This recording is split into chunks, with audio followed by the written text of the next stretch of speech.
حدیث پاک سنیں گے آپ کی طبیعت بڑی ٹھنڈی ہوگی۔ میرے نبی پاک صلی اللہ تعالیٰ علیہ وسلم ارشاد فرماتے ہیں کہ جو بندہ سوال سے بچنا چاہے گا، ارادہ کرے گا اللہ میں نے کسی سے نہیں مانگنا، فرمایا جو سوال سے بچنا چاہے گا رب اسے سوال سے بچا لے گا، اور جو لوگوں سے بے نیاز ہونا چاہے گا کہے گا یا اللہ مجھے دنیا داروں کا محتاج نہ بناؤ، اپنی بارگاہ سے عطا فرما۔ جو لوگوں سے بے نیاز ہونا چاہے گا اللہ لوگوں سے بے نیاز کر دے گا، اور فرمایا جو صبر کا ارادہ کرے گا اللہ اسے صبر کی توفیق بھی عطا فرما دے گا۔ ارادہ تو کرے،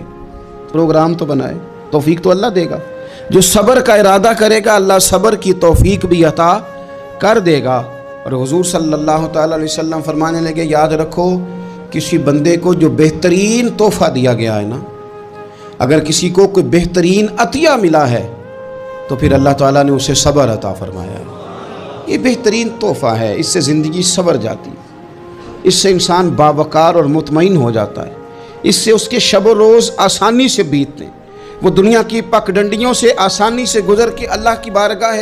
عالی مرتبت میں سرخرو ہو کر حاضر ہو جاتا ہے۔ لیکن اگر بے حوصلہ ہو، صبر نہ ہو، پھر نقصان روز بروز بڑھتا ہے۔ اور پھر میرے رسول پاک صلی اللہ تعالیٰ علیہ وسلم ارشاد فرماتے ہیں کہ اصل بات یہ ہے کہ اللہ تعالیٰ نہ کسی بندے کا درجہ بلند کرنے کا ارادہ فرماتا ہے، لیکن اس کے اعمال اس طرح کے نہیں ہوتے کہ اس کا درجہ بلند کیا جائے۔ اب رب کیا کرتا ہے، اللہ تعالیٰ اس کو مال کی، جان کی، اولاد کی کسی مشکل میں ڈال دیتا ہے،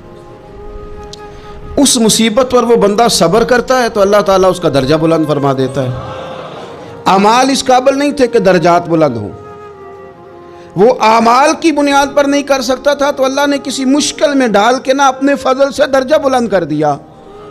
اب جو راہ طریقت کا مسافر تھا، جو سلوک کی منازل طے کر رہا تھا، جو اللہ رسول کے قریب جانے چاہ رہا تھا،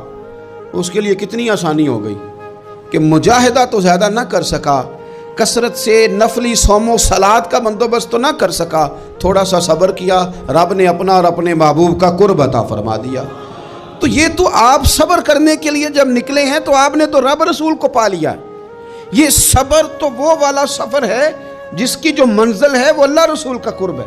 تو ہم لوگ تھوڑی تھوڑی باتوں میں حوصلہ ہار جاتے ہیں، صبر چھوڑ جاتے ہیں، پریشانی بڑھ جاتی ہے، پتہ نہیں ایسے محسوس ہوتا ہے کہ جیسے یہی بندہ دنیا کا سب سے دکھی بندہ ہے۔ تو ایک تو یہ کہ ذاتی حیثیت سے صبر کرے، ایک یہ کہ پھر دشمن کا جب مقابلہ ہو، آمن نصبرو و صابرو، آپ کا جب مقابلہ سامنے کسی کے ساتھ ہو تو پھر تیر، تلواریں، اسلحہ، بندوقیں یہ نہیں زیادہ لڑتی، میدانوں میں حوصلے لڑتے ہیں،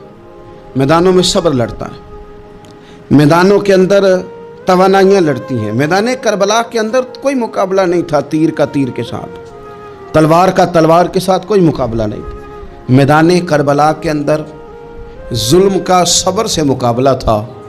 فتح کے ڈنکے یزید نے بجائے تھے، جشن ابن زیاد نے منایا تھا،